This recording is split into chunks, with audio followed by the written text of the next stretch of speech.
But आपके side में इसी रेंज की वो खड़ी हो, क्रेटा, सेल्टॉस वगैरह, तो आदमी इसका थोड़ा दबदबा मानता है। अभी तक मेरा इस गाड़ी के साथ में काफी अच्छा एक्सपीरियंस भी रहा है और कुछ महिंद्रा की वजह से थोड़े बैड एक्सपीरियंस भी रहे हैं। भाई कोई भी आदमी ऐसा नहीं होता कि 20 लाख रुपए किसी के कहने पे लगा दे। हेडलाइट्स थोड़ी सी कम अच्छी है, मैं कहूँगा 10 में से 6 या 7 ही हैं। फुल खींच के चला रहा हूँ, रगड़ के चला रहा हूँ, तो भी ये मेरे को 10.5 का माइलेज दे देती है। और अगर मैं बिल्कुल प्यार से चलाता हूँ 80-90 तो ये मेरे को 14-15 का भी माइलेज दे देती है। स्टीरियो में, सनरूफ में, कभी किसी चीज में, कभी किसी चीज में ऐसे एक्सपीरियंसेस फेस करे हैं जिस वजह से हम शायद से ये कह सकें कि महिंद्रा की गाड़ी रिकमेंड नहीं कर सकते किसी को भी। क्यों भाई, आप इतना पैसा लगाओ और उसके बाद आपकी सनरूफ हल्की सी खुली रह जाए। स्कॉर्पियो एन भाई थोड़ी जरूरत से ज्यादा बड़ी है साइज में, जिसकी वजह से उसमें थोड़ा सा बॉडी रोल का इशू रहता है। और डिलीवरी के टाइम पे जब हमने सब कुछ कर दिया, पेमेंट कर दी, सब कुछ कर दिया, जैसे ही मैं गाड़ी में बैठा, मैंने गाड़ी स्टार्ट करी, ना इसका ये डिजिटल क्लस्टर चल रहा था और ना ही स्टीरियो चल रहा था। हेलो भाई, मैं मोबी सर और आप सभी का स्वागत करता हूँ एक नए वीडियो में। और भाई आज हमारे सामने खड़ी है महिंद्रा की थार रॉक्स। अब ये महिंद्रा की जो थार रॉक्स है ये है भाई डीजल ऑटोमेटिक AX7L वेरिएंट है। इस गाड़ी को लिए हुए भाई 6 महीने हो चुके हैं और 6 महीने में ये गाड़ी चला दी है 22,000 किलोमीटर। और ये 4x2 वाली गाड़ी है, 4x2 डीजल ऑटोमेटिक। देखो ये सबसे ज्यादा बिकने वाला वेरियंट है। इसी ट्रांसमिशन में आज के टाइम पे सबसे ज्यादा गाड़ियां बिक रही है। आज मैं आपको इस गाड़ी का पूरा ओनरशिप रिव्यू देने वाला हूँ, इसके ओनर को बुलाकर, जो इस गाड़ी को लास्ट 6 महीने में भाई 22,000 किलोमीटर भी चला चुके हैं। साथ साथ गाड़ी में कुछ पहले प्रॉब्लम्स भी हुई थी, जैसे कि इस गाड़ी में से चलते हुए धुआं निकलता था, इसके अंदर टेक्निकल ग्लिचेस भी बहुत सारे थे। और भाई साहब महिंद्रा की जो सर्विस है इस गाड़ी के साथ सो पैथेटिक। आज हम सारी बातों को टच करके चलेंगे इस वीडियो के अंदर और आपको पूरा एक ऑनेस्ट ओनरशिप रिव्यू देंगे भाई। और इस वीडियो के लास्ट तक आपको पता चल जाएगा कि आपको थार रॉक्स लेनी चाहिए या नहीं लेनी चाहिए, क्योंकि भाई ये गाड़ी सस्ती तो आती है नहीं। 24-25 लाख रुपए क्या आपके इन्वेस्ट करने सही रहेंगे इस गाड़ी में या नहीं? चलो भाई अब इसके ओनर से ही पूछते हैं इसी बात को। अब भाई इस गाड़ी के मुझे ओनर मिल गए हैं। सबसे पहले अपना इंट्रोडक्शन दे दो एक बार भाइयों को। भाई मेरा नाम है भव्य प्रताप और मैंने ये गाड़ी ली थी दिसंबर में, और अभी तक मेरा इस गाड़ी के साथ में काफ़ी अच्छा एक्सपीरियंस भी रहा है और कुछ महिंद्रा की वजह से थोड़े बैड एक्सपीरियंस भी रहे हैं। तो अभी जो भाई क्वेश्चन पूछेगा मैं आपको बताऊंगा। सबसे पहले हम यही पूछ लेते हैं कि ये गाड़ी कितने रुपए की ली थी आपने? ये भाई मैंने ली थी 22 लाख रुपीज़। 22 लाख रुपीज जब आप अपने जेब से लगाने गए थे महिंद्रा की डीलरशिप पे, आपको यहाँ पे बहुत सारी गाड़ियों के ऑप्शन खुल गए थे। आप वहाँ पे स्कॉर्पियो एन भी ले सकते थे, स्कॉर्पियो क्लासिक भी ले सकते थे, और इससे पहले जो आप गाड़ी चलाते थे जीप कंपास, मैं आप लोगों को बता दूं इन्होंने पहले भी हमें रिव्यू शेयर किया था अपनी जीप कंपास का, उसे आप चैनल पे देख सकते हो। स्कॉर्पियो एन ना लेने की वजह क्या रही थी? स्कॉर्पियो एन भाई थोड़ी ज़रूरत से ज़्यादा बड़ी है साइज़ में, जिसकी वजह से उसमें थोड़ा सा बॉडी रोल का इशू रहता है। और मेरे को ऐसा लगता है कि जब मैं अकेला हूँ या कहीं लॉन्ग ड्राइव पे हूँ तो मैं थोड़ा सा स्पीड में जाऊँ और थोड़ा अच्छे से हैंडलिंग हो गाड़ी की। मतलब बेसिकली अगर मैं बताऊं तो आप हो ड्राइविंग एंथुजियाज्म वाले हाँ बंदे। भाई। और ड्राइविंग एंथुजियास्ट वो बंदा होता है जो पहले जीप चला चुका हो, उसे तो भाई ड्राइविंग की नस नस का पता रहता है। अब आपने ये गाड़ी डीजल ऑटोमेटिक में ली, सबसे पहले मैं आपसे यही पूछूंगा, ऑटोमेटिक गाड़ी के अंदर जो टॉर्क कन्वर्टर आता है कार के अंदर, वो कैसा है? वो भाई A1 है। इतना बढ़िया टॉर्क कन्वर्टर किसी गाड़ी का नहीं हो सकता जो महिंद्रा ने इस गाड़ी में ऑफर कर रखा है। मैं जब भी इसको ड्राइव करता हूँ या कोई भी मेरा दोस्त हो, चाहे जिस पे फॉर्च्यूनर हो, चाहे किसी पे कोई गाड़ी हो, जो भी इसको ड्राइव करता है हर कोई ये कहता है कि क्या कहते हैं, उसे मज़ा आ गया, स्मूथ है गाड़ी, एकदम मक्खन चलती है। अब गाड़ी की फिर से बात करते हैं। ये गाड़ी है लेदर ऑन फ्रेम चेसी के ऊपर, 5 दरवाजों वाली ये गाड़ी है। फैमिली पर्पस के हिसाब से महिंद्रा ने थार रॉक्स डिजाइन करी थी। महिंद्रा थार रॉक्स में सबसे पहले अब गाड़ी का जो रिव्यू लेंगे हम, हेडलाइट्स का बता दो कि हेडलाइट्स कैसी हैं गाड़ी की? हेडलाइट्स थोड़ी सी कम अच्छी है, मैं कहूँगा 10 में से 6 या 7 ही हैं। इनकी रेंज कम है, डेंसिटी अच्छी है, पावर अच्छी है, पर उसकी रेंज कम है, जिस वजह से रात को मुझे थोड़ा सा कम अच्छा एक्सपीरियंस मिलता है लाइट्स का। तो ये जो टॉप वेरिएंट आपने ले रखा है, टॉप वेरिएंट लेने की क्या प्रेफरेंस रही? टॉप वेरिएंट भाई इस 2 कारणों से लिया, क्योंकि उस टाइम पे एक इनके आती थी X7 सॉरी, और एक आती थी AX5। AX5 में इशू ये था कि उसकी सनरूफ छोटी थी, हैंड ब्रेक नॉर्मल था, और फिर यार गाड़ी ऐसी चीज़ है जो बार बार नहीं चेंज करी जाती।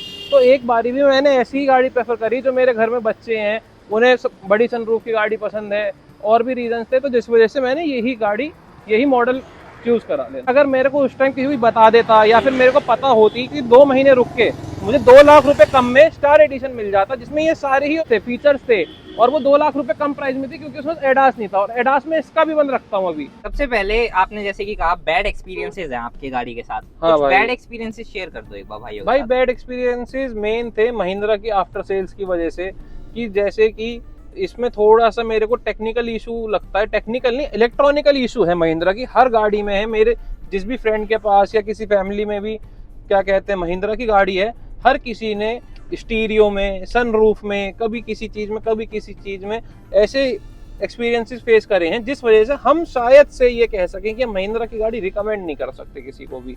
क्यों भाई, आप इतना पैसा लगाओ और उसके बाद आपकी सनरूफ हल्की सी खुली रह जाए।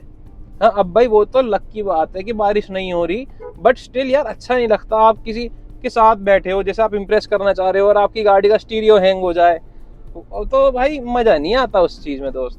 तो गाड़ी मतलब वैसे देखने में बहुत बड़ी है, बहुत ज्यादा प्रीमियम है, अंदर बैठोगे आपको सॉफ्ट टच मिलेगा। लेकिन ये जो आपकी बड़ी सी डिस्प्ले है, इसके अंदर चलते चलते कार प्ले हट जाएगा इसका, और साथ साथ स्टीरियो चलना बंद हो जाएगा, स्पीकर्स बंद हो जाएंगे। मैं आप लोगों को खुल के बताता हूँ, जिस दिन ये गाड़ी ली थी उस दिन इसका क्लस्टर और इसकी इंफोटेनमेंट डिस्प्ले हैंग हो गई थी। हाँ, उसी दिन सेम डे पे ही, डिलीवरी के टाइम पे जब हमने सब कुछ कर दिया, पेमेंट कर दी, सब कुछ कर दिया, जैसे ही मैं गाड़ी में बैठा, मैंने गाड़ी स्टार्ट करी, ना इसका ये डिजिटल क्लस्टर चल रहा था और ना ही ये स्टीरियो चल रहा था। उन्होंने कहा गाड़ी एक बार बंद करके चालू करी वहीं पे, तो ये चल गए, तो स्पीकर नहीं चल रहे थे। तो मेरी हल्की सी वहां झड़प भी हुई थी शोरूम पे। शायद आप लोगों ने अगर वीडियो देखी हो या ना देखी हो, पर कोई दिक्कत नहीं है उस चीज की, क्योंकि अब उसके बाद उन्होंने काम करके ठीक किया भी था।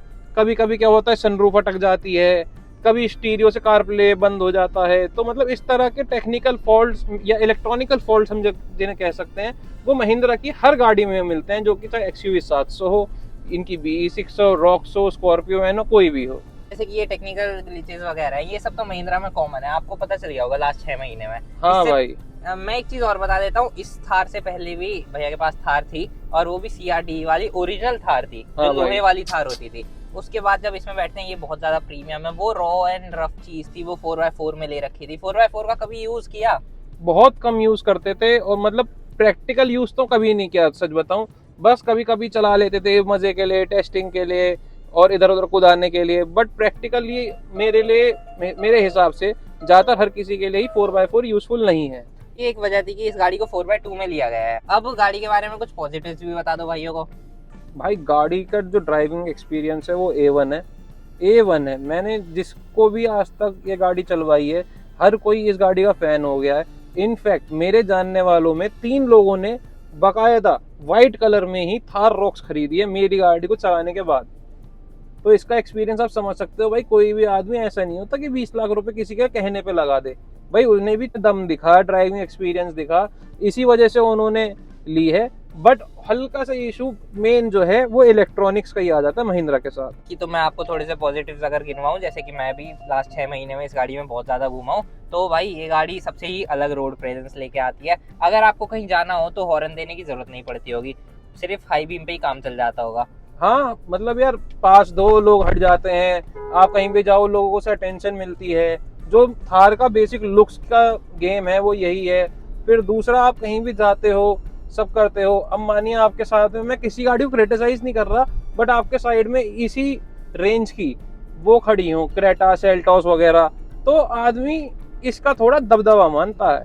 इस गाड़ी में बैठे हुए को इतनी जल्दी कोई छेड़ना भी नहीं चाहता। जैसे कि अगर आपकी कहीं रोड रेज हो रही हो तो आदमी पहले से ही डर जाता है। हाँ, सही बात है। इन चीजों का बहुत इफेक्ट पड़ता है, आप क्या चीज ड्राइव कर रहे हैं और आपकी पर्सनैलिटी कैसी है, इन चीजों का बहुत ज्यादा इफेक्ट पड़ता है रोड रेज जैसे सीन्स में खासकर। और थार और स्कॉर्पियो तो जानिए वैसे बदमाशों की वजह से जाती है, लेकिन हम उस टाइप के बंदे तो नहीं है। तो अब थोड़ा सा ना गाड़ी के बारे में वापस कोर के बारे में बात करते हैं। जैसे कि ये 2.2 लीटर का डीजल इंजन है, कैसा है ये चलाने में? भाई ये इंजन बहुत ही स्मूथ है, बहुत ही पावरफुल है, इसका पिकअप भी अच्छा है, और माइलेज भी डीजल में ली है मैंने, तो जिसकी वजह से मुझे माइलेज भी डिसेंट मिल जाता है। तो मेरे को इतनी ज्यादा इशू नहीं होता या टेंशन नहीं होती माइलेज की। जो इसका माइलेज है, अगर मैं बिल्कुल खींच के चला रहा हूँ, रगड़ के चला रहा हूँ, तो भी ये मेरे को 10.5 का माइलेज दे देती है। और अगर मैं बिल्कुल प्यार से चलाता हूँ 80-90 तो ये मेरे को 14-15 का भी माइलेज दे देती है। ओवरऑल एवरेज जो रहता है इसका वो 12 अराउंड रहता है, ऑटोमेटिक होने के बाद, जिसमें कि आपको कंफर्ट भी मिल जाता है। ये सबसे रिलायबल इनका टॉर्क कन्वर्टर है, इसका मजा मिल जाता है। आप एक ऑप्शन देख सकते थे XUV 700, और उस टाइम पे XUV 700 आती थी, उसे ना लेने की वजह? उसको ना लेने की एक ही मेन वजह थी कि XUV 700 उस टाइम पे डिसकंटिन्यू हो रही थी। मैंने दिसंबर में ये गाड़ी परचेज की थी, और दिसंबर में ही XUV 700 डिसकंटिन्यू हो रही थी। तो और फिर दूसरी बात एक ये भी है कि अभी मेरी एज भी यंग है, और मैं ये भी चाहता था कि भाई देखो XUV 700 हो गई, प्रॉपर फैमिली कार है, ऐसी कार हम इन फ्यूचर 10 बार ले सकते हैं। बट अभी जो मजा है थोड़ा सा यंग एज का, थार का, इन सब चीजों का, वो इसी एज में आता है। तो एक ये भी पॉइंट था, और दूसरा पॉइंट ये भी था मेन कि उस टाइम पे XUV 700 डिसकंटिन्यू हो रही थी, मुझे बहुत अच्छे अच्छे ऑफर्स मिल रहे थे उस टाइम पे उस पे। बट अगर मैं लेता तो मैं किसी भी प्राइस पॉइंट पे लेता, मेरी कार की वैल्यू बहुत ज्यादा डिक्रीज होती। और कहीं ना कहीं एक चलता हुआ रोड पे अपने आप को ही आउटडेटेड प्रोडक्ट लगने लगता है हाँ, XUV 700। सही बात है भाई। अब थार रॉक्स हमने लिया है, हमारे जानने वालों ने फिर हमारे बाद बहुत सारी ली है। पर आप एक चीज बताओ मुझे, ये आपने थार रॉक्स लिया, आप दुनिया में मतलब इतनी सारी सड़क पे गाड़ियां चलती है, सबसे ऊपर बैठ के चल रहे हो। एक तरीके से इस गाड़ी को, जैसे स्कॉर्पियन को बिग डैडी कहा जाता है, इस गाड़ी को रोड किंग कहा जाता है, क्योंकि स्कॉर्पियो से भी ज्यादा ऊंची है ये गाड़ी। ड्रैगन फ्रेम चेसी पे इस गाड़ी के अंदर बॉडी रोल वगैरह कैसा है? बॉडी रोल बहुत ही मिनिमम है, बहुत ही मिनिमम है, कि अगर मानिए मैं कहीं पे 130 140 चल रहा हूँ, एकदम से कट लेना पड़ जाए तो भी ऐसा नहीं है कि गाड़ी कहीं भी आउट ऑफ कंट्रोल होती हो या कुछ भी होती हो। बहुत ही मिनिमम सा बॉडी रोल है, और वो भी सिर्फ इस वजह से होता है क्योंकि गाड़ी इतनी ऊंची है।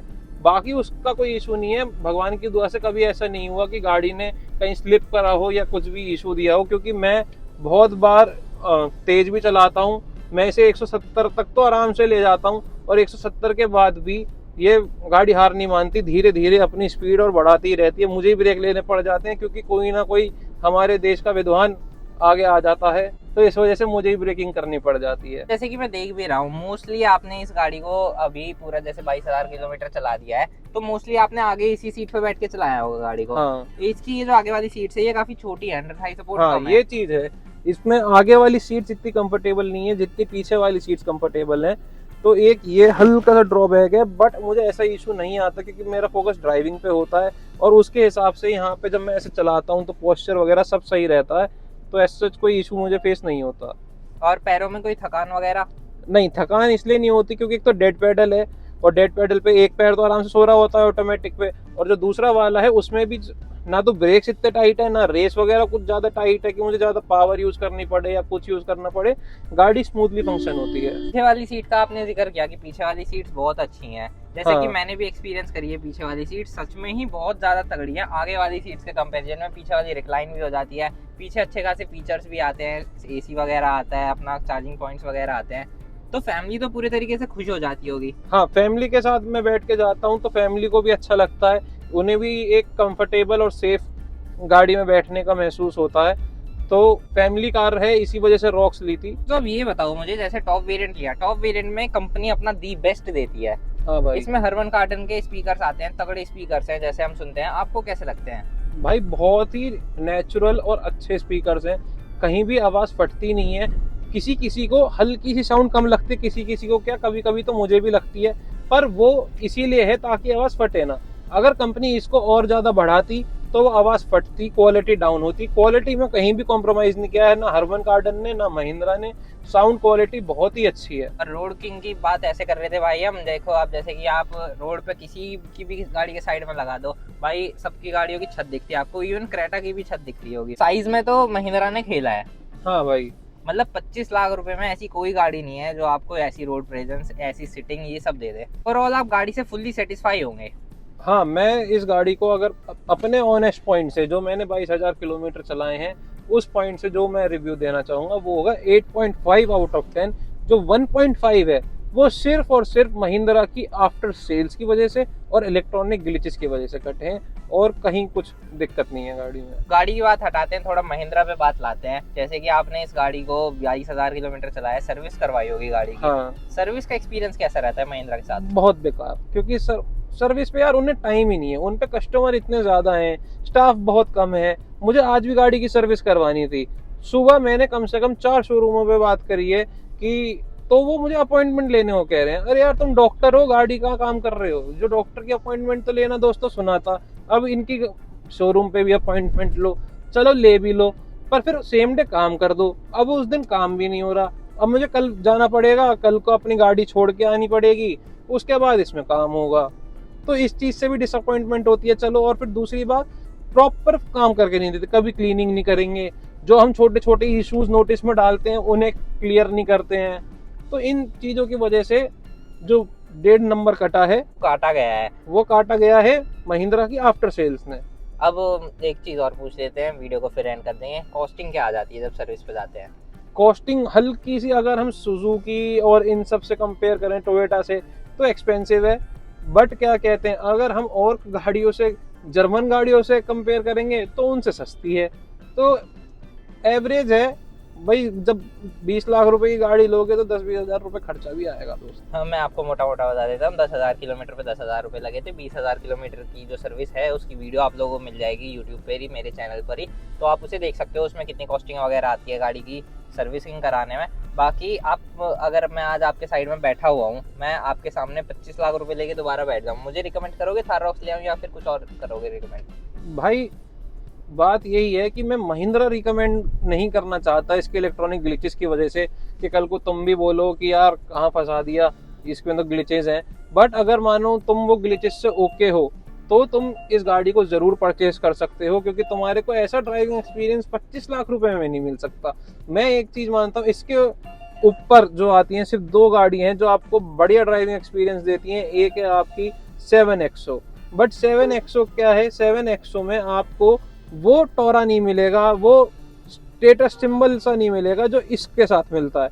पर अगर हम दूसरी तरफ बात करें, जो और गाड़ियां हैं जैसे कि होंडा सिविक हो गई, वो एक बहुत अच्छा ड्राइविंग एक्सपीरियंस देती है, बट वो एक्सपेंसिव हो जाती है। जीप कंपास है, वो बहुत अच्छा ड्राइविंग एक्सपीरियंस देती है, वो भी एक्सपेंसिव हो जाती है।